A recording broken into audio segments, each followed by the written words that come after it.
how that hook has got him right in the corner. He wasn't coming off. That's how you want to hook these fish, with these beads. Alright guys, what's up? So a few videos ago when I was at steelhead fishing and I talked about these beads, I told you guys I'd show you, if people wanted to, how I actually tie the inline peg and set up the bead leader. And I had a couple people ask to show, so I'm going to show you guys how to do that really quick. Alright, so I thought I was recording when I tied my hook on, but the camera was not recording. So I got my leader here with my hook. This is 10-pound fluorocarbon. With bead leaders, you know, the pound that you want to go with just depends on the water you're fishing, you know, what kind of fish. Fishing salmon, steelhead, are there big steelhead around? Are they mostly small hatchery fish? Do you have low clear water? Do you have high dirty water? But I'm running 10-pound today of the P-line salmon steelhead leader.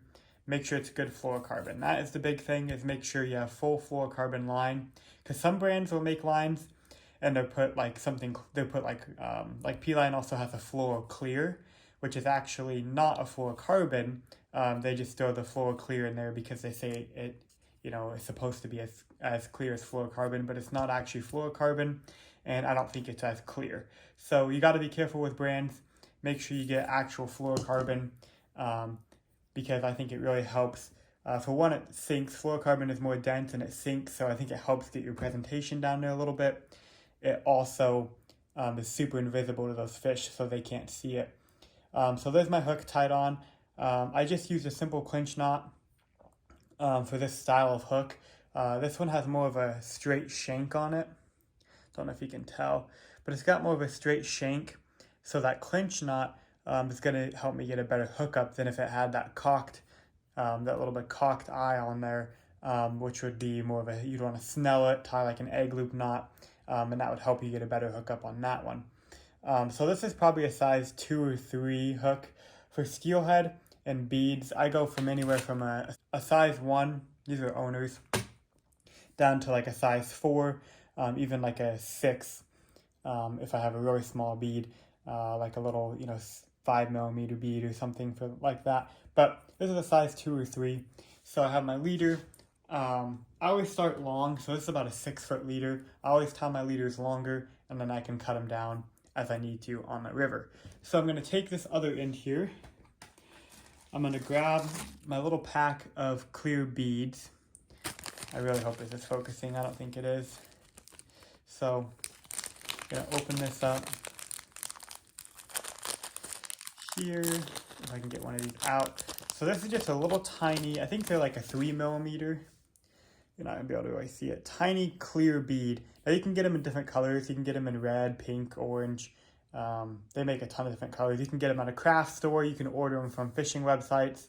But it's just a little tiny bead. And I'm going to put my line. You guys probably can't see this at all. But I'm going to put my line through the little hole in this bead. Thread it through and run it down by my hook. So now the hook with that little bead. So then what I do is I take this bead and I slide it up about where I want it. So about, you know, 3 finger lengths worth. I'm going to pinch it there. I'm going to take my line and find the other end. So the same end that I just had, and I'm going to double it. I'm going to put that line back through, if I can.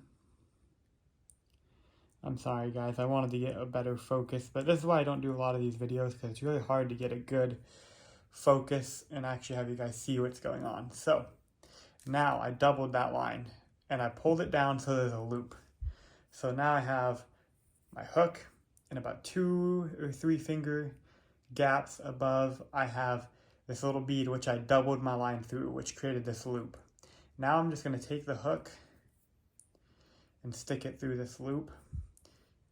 And usually I do that about 3 or 4 times, depending on, I mean, some guys do it like 8 or 6 times. Usually I only do it, especially if I'm on the river, I do it like 4, but I'm not even counting. Just sticking that through there a couple times. Hopefully you guys can see what I'm talking about. And then what you're gonna wanna do is with this fluorocarbon, I'm gonna wet it. So get it nice and slobbery. And then I'm gonna just kind of move this bead in this line where I want it.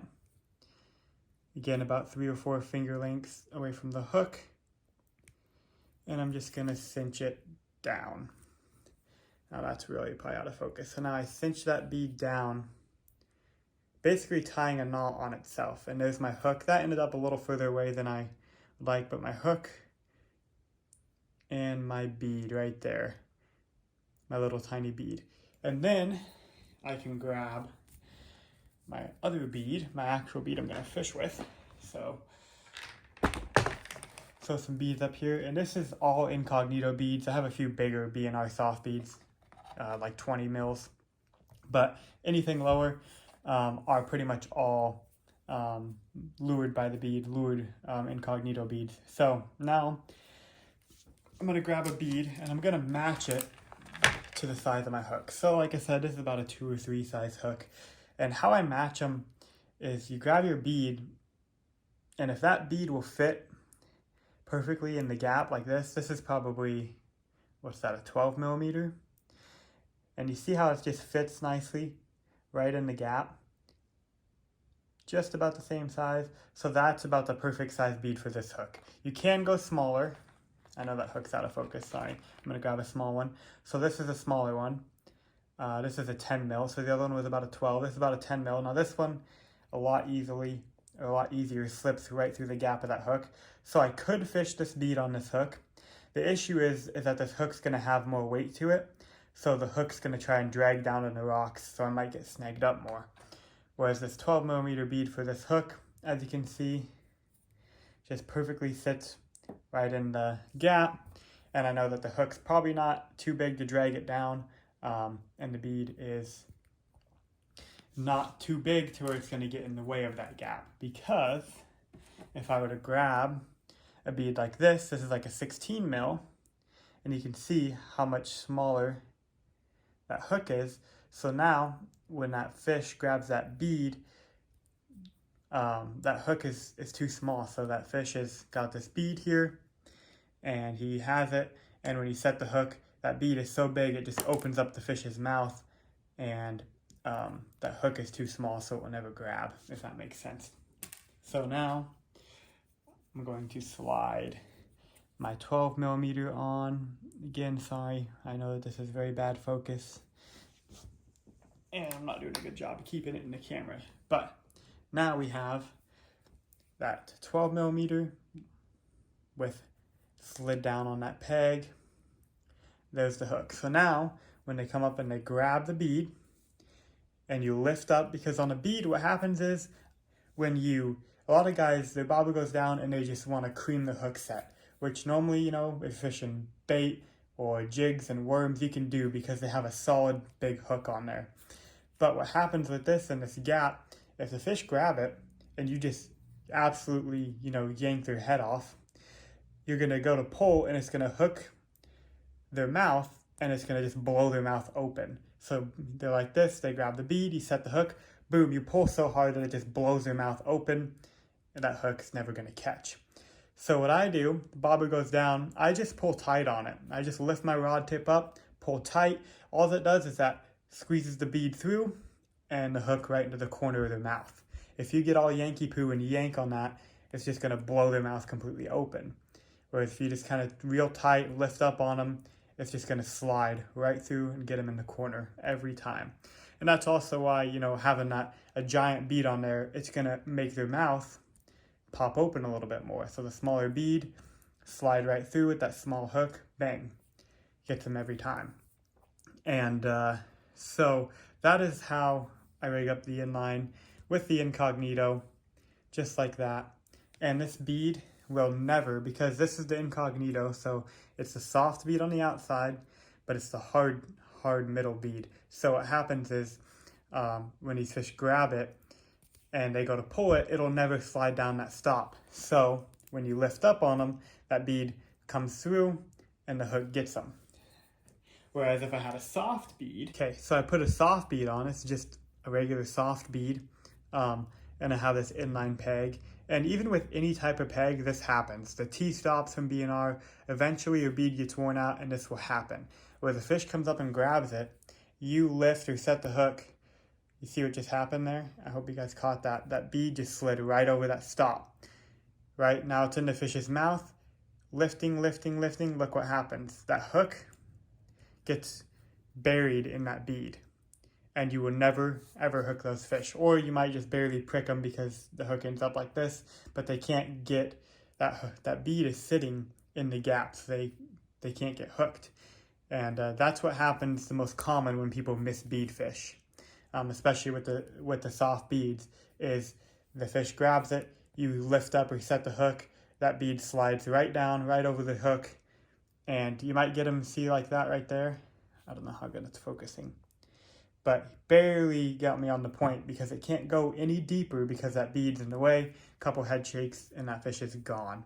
So that's why I like to run the incognito beads or just straight up hard beads. Straight hard beads you can slide up and they will hold from that peg as well. The only issue is that these soft ones, the reason I go with them, the incognitos that have the soft shell, is they're a lot more natural. They're a lot more naturally buoyant. When a fish grabs them, they're not just hard and plastic. They absorb scent really well, and the fish feel like they grabbed an actual egg. Alright guys, so that is the whole idea why I love using these incognito beads. The colors are great. They make awesome colors having the two-tone, but as well as having the hard bead on the inside, that soft outside, so it feels like a real egg. It absorbs scent, and it has that two-tone color look. But with that hard bead in there, like on the hard peg like that, it's never going to move, so you get a good hook set every time. So that's why I love fishing those beads. So anyway, hopefully you guys learned something there. Hopefully it wasn't too blurry. And thanks for watching. I'll see you guys in the next one.